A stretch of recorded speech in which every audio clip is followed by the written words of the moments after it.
Hello everyone, this is NCERT Class 5 EVS, chapter number 5. Today I am going to explain this chapter. Chapter number 1 to 4 मैं अपनी last videos में explain कर चुकी हूँ. So let's start our new chapter, chapter number 5, seeds and seeds. Seeds means होता है बीज. इस चैप्टर में हम बहुत सारे तरह के बीजों के बारे में पढ़ेंगे. Gopal was waiting for his Mausi's family to visit them. They will be coming the next day for their holidays. Gopal अपनी मौसी के परिवार के आने का इंतज़ार कर रहा था और वे अगले दिन छुट्टियां बिताने उसके घर पर आने वाले थे. He was thinking about all the fun and nice food that he would have with his cousins. तरह तरह का खाना बनेगा और सब बच्चे खूब खेलेंगे, यह सोचकर गोपाल बहुत खुश था. Just then his mother called up, Gopal, before you sleep, remember to soak two small bowls of chana gram. She was going to his Mausi's house and would return only in the morning. इतने में माँ ने उसे बुलाया. उसने कहा गोपाल से, उसकी माँ ने, कि सोने से पहले तुम 2 कटोरी चने याद से भिगो देना. माँ को उसकी बुआ के घर जाना था और वे सुबह लौटने वाली थी. As he was soaking the chana, Gopal thought, how will 2 small bowls of this be enough for 8 persons? Gopal ने रात में चने भिगोते हुए सोचा, 8 लोगों के लिए ये 2 कटोरी चने कैसे काफ़ी रहेंगे. सो ही सोक्ड अनदर 2 bowls ऑफ चना. तो यह सोचकर उसने 2 कटोरी और भिगो दिए. मीन्स अब उसने 4 कटोरी चने भिगो दिए. When his mother return the next morning, she saw that the chana was overflowing from the vessel. जब उसकी माँ अगली सुबह वापस घर पर आई तो उसने देखा कि जिस बर्तन में चने भीगे हुए थे वो चने उस बर्तन से बाहर निकल रहे थे. How much did you soak, asked his mother. उसकी माँ ने उससे पूछा कि तुमने कितने भिगोए थे. How did that happen, wondered Gopal. और ये उसने गोपाल ने भी देखा कि वेसल से चने बाहर आ रहे हैं और उसे देखकर वो बहुत ज़्यादा चकित रह गया, मीन्स हैरान रह गया.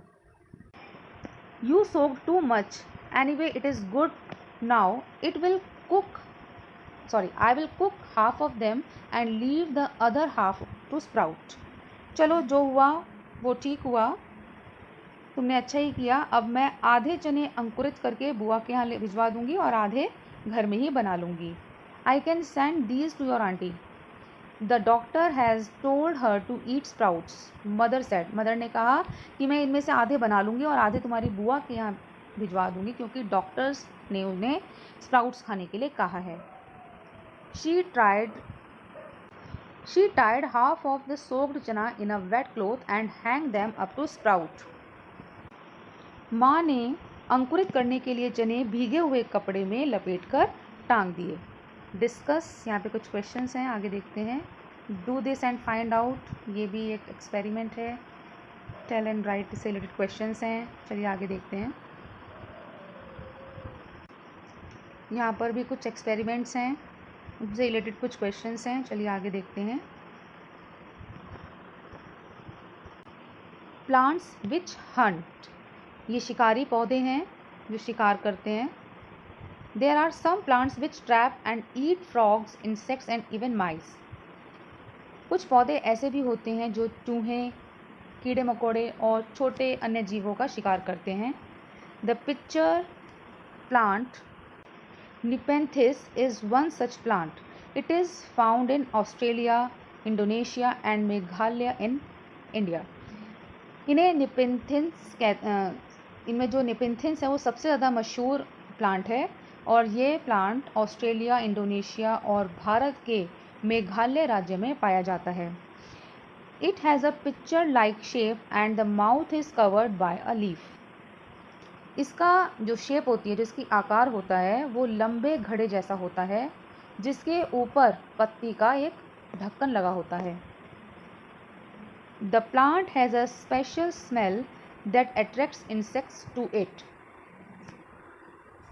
इनके इस प्लांट की एक बहुत ही स्पेशल बात ये होती है कि उसमें एक ख़ास खुशबू निकलती है जिसकी वजह से कीड़े वहाँ पर खींचे चले आते हैं।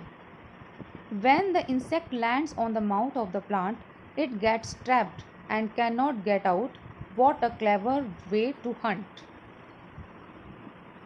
पौधे के ऊपर पहुँचते ही जब वहाँ पर कीड़े पहुँच जाते हैं तो पहुँचते ही कीड़े उसके अंदर फंस जाते हैं और बाहर नहीं। When the insect lands on the mouth of the plant, it gets trapped and cannot get out. जब पौधे के ऊपर कीड़े पहुंच जाते हैं तो वो उसके अंदर फंस जाते हैं और बाहर नहीं निकल पाते। यह पौधा कितनी चतुराई से अपना शिकार करता है। So many seeds. How many types of seeds can you collect? Where will you find them? Each of you should try to collect as many different types of seeds as you can. After that, put all the seed collection together. Now observe these seeds carefully. Their shape, size, colors, textures, smooth, rough. Make a seed chart to put up in the class. You can start with a table like this. आप कितने तरह के बीज collect कर सकते हैं और आपको ये कहाँ कहाँ से मिलेंगे, ये सोचना है आपको। और आपको अलग अलग बीजों को कलेक्ट करना है और फिर ध्यान से उन बीजों के आकार को, उनकी गोलाई, वो गोल हैं या चपटे हैं, उनका कैसा रंग है, उनकी जो ऊपर से वो कैसे दिखते हैं, खुरदरे दिखते हैं या मुलायम दिखते हैं, ये आपको बताना है। और उसके बाद जो ये लिस्ट गिवन है इसके अकॉर्डिंग आपको लिखना है और उससे रिलेटेड कुछ क्वेश्चंस हैं वो भी करने हैं। Wondering seeds. Plants can not move around.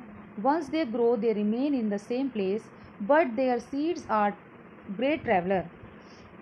पौधे अपनी सारी ज़िंदगी एक ही जगह पर खड़े रहते हैं, ये चलते नहीं हैं, लेकिन इनके बीज बड़े ही घुमक्कड़ होते हैं, मीन्स इधर से उधर घूमते रहते हैं। They can reach far and wide.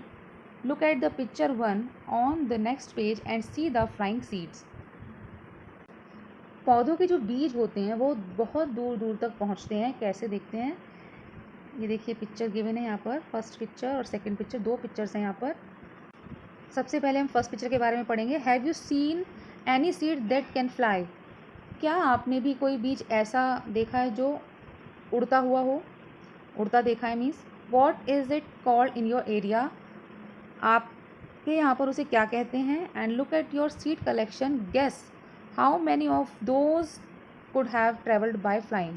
और आपने जो बीज कलेक्ट किए अपने कलेक्शन में से आपको देखते हुए बताना है कि कितने बीज हवा से बिखरते होंगे। Look at second picture, this seed can not fly but it can still travel by sticking on the fur of animals और on our clothes. In this way it gets a free ride. जो यहाँ पर second number का बीज है यह हवा में तो उड़ नहीं पाता, लेकिन फिर भी ये जानवरों की खाल और हमारे कपड़ों में अटक जाता है। Did you get any new idea from these seeds? Read how the idea of Velcro came to George Mestral. इन बीजों को देखकर क्या आपको कोई आइडिया आया? चलिए देखते हैं कि यहाँ पर स्विट्ज़रलैंड में वेलक्रो का जो आइडिया आया था जॉर्ज मेस्ट्रल को, वो कैसे आया।